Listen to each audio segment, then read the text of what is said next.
Now, is this whole saga around Governor Mutahi Kahiga's a diversion tactic? I know the entire nation is talking about his irresponsible and utterly disgraceful remarks, which we are going to cover because these are words that have shaken the country at a time we should actually be mourning, not dividing. But we are going to talk about that because there are people who think this is a diversion tactic, and then there are people who think, no, this is not. This man should be held accountable for the words he said during a burial in Nyeri, where he stood before mourners and claimed that leadership in Kenya had shifted to one community.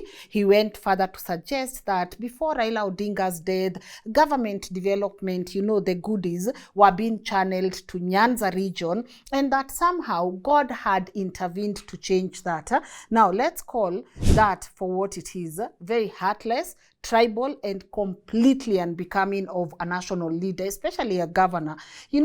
No tragedy or death or no moment of grief should ever be used to advance such cheap, divisive politics.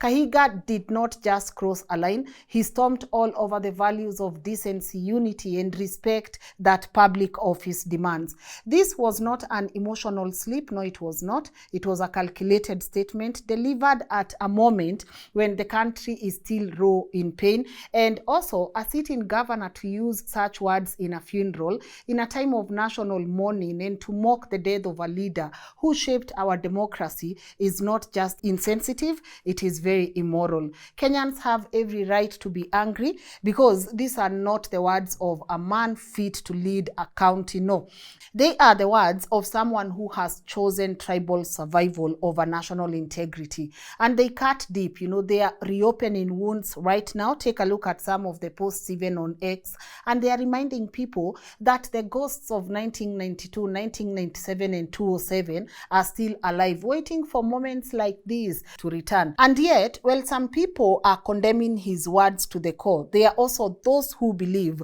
this entire scenario is a well-timed diversion tactic meant to distract us from what is really happening in this country. Because think about the timing, the deaths at Kasarani, the peculiar bills that were signed quietly as state house into law, and the ongoing plan to auction key state corporations like Kenya Seed Company, all unfolding in the same week. It's almost predictable to some people. Every time Kenya reaches a point of reckoning, when citizens begin demanding real answers, someone somewhere throws a tribal comment into the mix. And just like that, the national conversation shifts from accountability to ethnicity, from power to tribe, from accountability to what did he say about this particular tribe. So while many Kenyans are rightly outraged by Kahiga's reckless words, others are asking an even deeper question: what are we being distracted from this time? What is it they don't want us to talk about? And obviously, after the backlash, Kahiga has finally resigned as the vice chair of the Council of Governors, claiming he was taking moral responsibility. But again, moral responsibility would have been not saying those words in the first place. By the time he stepped down this morning, the damage was already done. The tribal undertones have already spread, and the country is once again being reminded how fragile our unity is. And this is exactly why tribalism must never be tolerated in Kenya. Not in speeches, not in jokes, not even in whispers. Can we please stop? We have seen where it leads. It leads us to burning homes in this country. You've seen bloodshed, you've seen displacement. We cannot do this again. Now, every time it begins with one careless statement, you have one politician who is fueling resentment, and also this ends up in chaos in the street. And yet, every election cycle, we fall in the same trap. We forget that while ordinary Kenyans are divided by tribe, the political elite are doing what? They are united, or they are uniting there by power. They dine together, trade together, and protect each other, while the rest of us argue about who belongs where. Tribalism has never put food on anyone's table, and if it has done on your table, tribal, well, good luck, because me, I can't remember the last time being tribal put food on my table. You know, it has never lowered the cost of fuel, paid school fees, or fixed a hospital. What it has done is keep Kenyans distracted, fighting each other while those in power quietly sign deals, move money, and make decisions that affect all of us.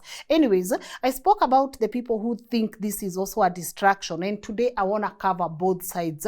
Those who are like, no, this guy needs to go, and also those people who are saying this is distracting us from someone. So let's take a look at what this could be distracting us from. We'll start with the Kasarani Stadium. What happened a few days ago when thousands of Kenyans gathered there to view the body of the late Raila Odinga. We had a whole video on it, and why I still believe CS Murkomen should be held accountable for those deaths, because once again, it's not that we are talking about Murkomen, we are talking about the CS interior. CS interior, guys.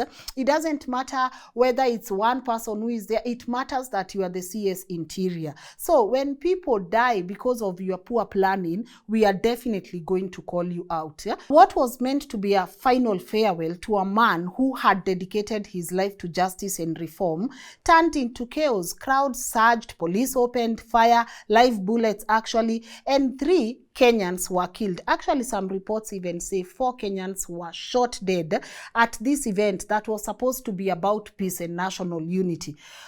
Autopsies have confirmed what witnesses already knew. They died from gunshot wounds. One was shot in the head, another in the chest. And also, I saw a report where a wife to someone who was shot actually said the husband has no eyes. So I don't know what happened to this person's eyes. Where did they go? Anyway, think about that. People went to mourn and never made it home. And once again, we are being told investigations are underway. You know, we've heard that line too many times before. After Githurai, after the Gen Z protests, all we hear is investigations are underway, but you do not see anyone being held accountable. It has actually become the state's standard response to bloodshed, you know, delay, deny, and then move on, come up with something else.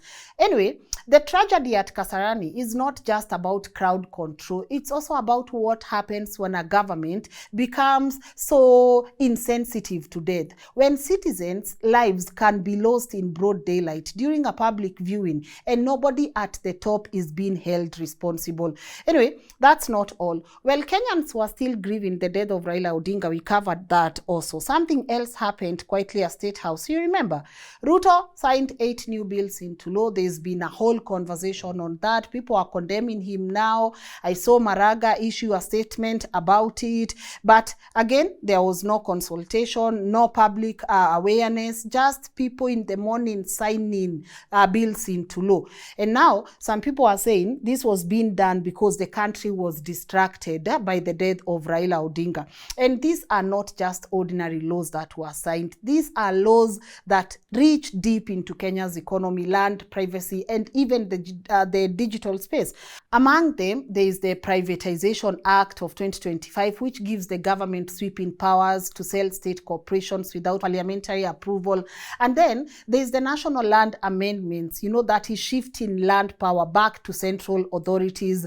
The Cyber Crimes Amendment Bill that is also expanding state control over online speech. And there is another controversial one, the Police Commission Amendment, that is tightening executive control over policing, right? So we have all those laws. We actually went through them one by one. There is a video on our platform on that. You can go and take a look on all the 8 laws, what stood out, what is weird about them, and what questions Kenyans should be asking about those laws. But you see the pattern, don't you? Whenever Kenya is consumed by grief, shock, or chaos, something major happens in silence. And now going back to the laws, those laws have already paved the way for what is coming next, the auctioning of Kenya. The government has identified 11 state corporations to be sold. Kenya Pipeline, KICC, you know, the KCC, and yes, Kenya Seed Company. They will call it all sorts of names, reforms, modernizations, etc., etc. But then again, I don't know, guys. I don't know if you are connecting the dots here, because it's about transferring public wealth into private hands, and we should not be okay with that just so randomly. And this is why the Kenya seed story is also so critical. Kenya seed has for decades been the backbone of our agriculture, producing affordable certified seeds that farmers across the country rely on. It's the reason smallhold farmers can still plant drought-resistant maize or get reliable harvests without depending on foreign seed monopolies. Again, we've spoken about the whole story surrounding seeds and why we should not even normalize giving up on our indigenous seeds. If you follow the platform, all that conversation is right here. But now, under the new law, the government can now sell its 52% stake to private investors, local or foreign, whichever, without asking Parliament and also without public participation. A conversation around seeds.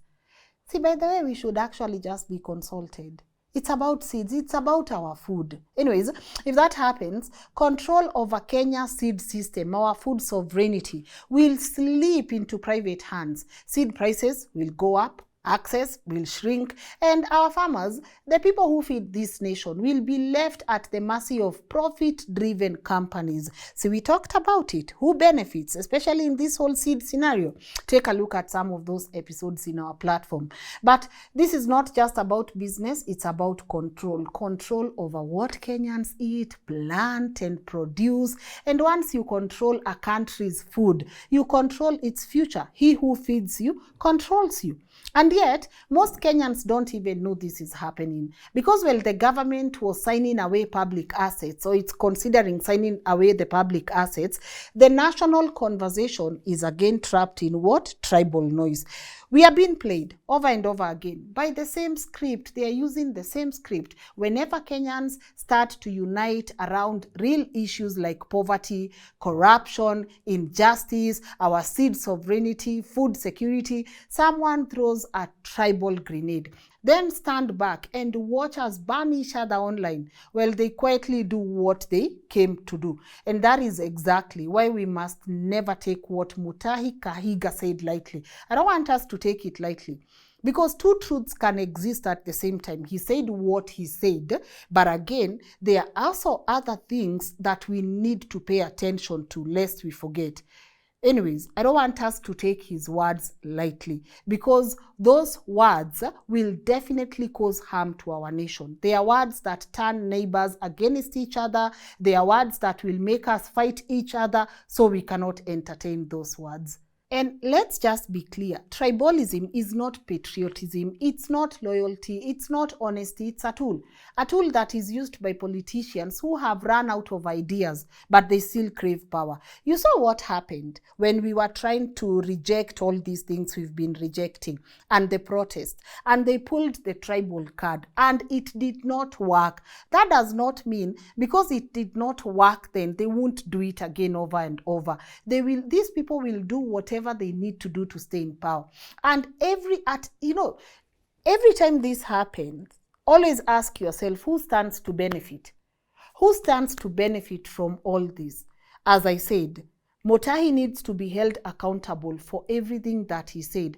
I've seen the mixed reactions. I've seen people who are saying, there's nothing this guy said that is wrong. This guy spoke the truth, I've also seen other people speaking about Raila Jr., the fun, the mockery, especially on TikTok. I've seen that. But then there are also some people who are saying, these people who are creating mockery out of this might actually be paid, so that when we start saying, bring those posts down, now people will support this cyber crime law, right?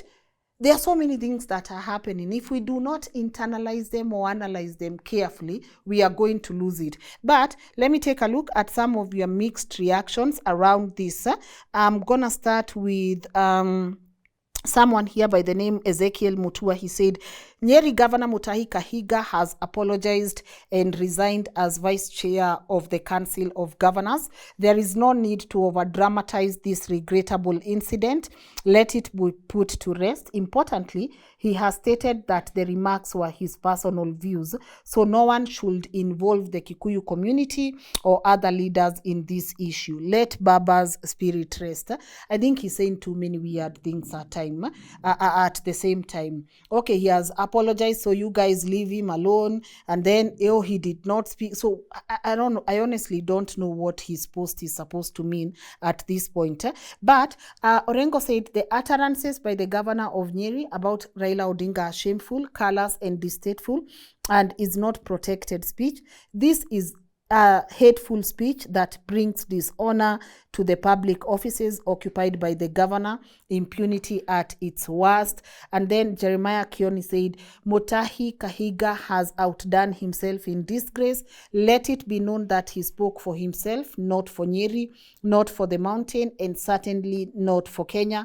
To celebrate death and drag a whole community into your hate is the lowest form of politics. Shame on you. And Nelson Amenya said that Nyeri governor should be arrested for hate speech. He just sparked unnecessary ethnic tensions. If he's not arrested, I will assume he serves the interests of powerful people. I've seen a lot of people saying this guy is serving the interests of powerful people, and that's why even he just gave a so don't care attitude, a don't care apology. I'm gonna play a clip of that maybe when we are winding up, but I want you to tell me what your thoughts are on this. It's definitely done what it's supposed to do. People are talking about him, so I think it has achieved its mission, but I also feel like we should not take his words lightly. Whether he's working for someone or not, whether this is a case of a dog answering to its master, he should be held accountable for the words that he said, you know. Also, please let people react to this the way they need to. There are those who feel like they need to react to this right now, and then they will go back and react to all the other things that happened. And then there are people who are like, no, I'm gonna pack what this guy has said and continue talking about the privatization of our state companies, etc., etc. So I don't know what your thoughts are. Do you think this is a diversion tactic, or do you think this man, this is just who he is, and he has been caught in broad daylight? Because it's one thing for you to utter such statements in a funeral, and then it's another to fill your social media posts with condolences messages to Baba and his family. I'm also like you are right now. I don't know, guys, but for me, let no one lie to you that this tribal card is somewhere people have forgotten about it. People are going to pull it because nothing divides us. Nothing divides Kenyans more than this tribal, you know, than us being divided along tribal lines. But we have to be able to understand we need to remain united, because one thing these politicians don't like is when they see us united, is when they see us calling them out on their BS, is when they know, by the way, we are going to pull this tribal card and it is not going to work on so many people. They really hate that.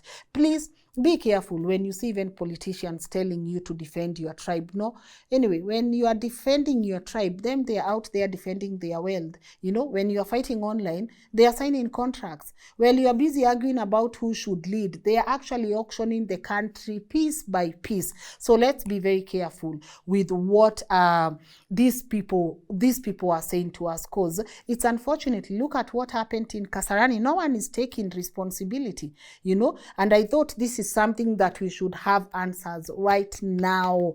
Right now, we should already have answers.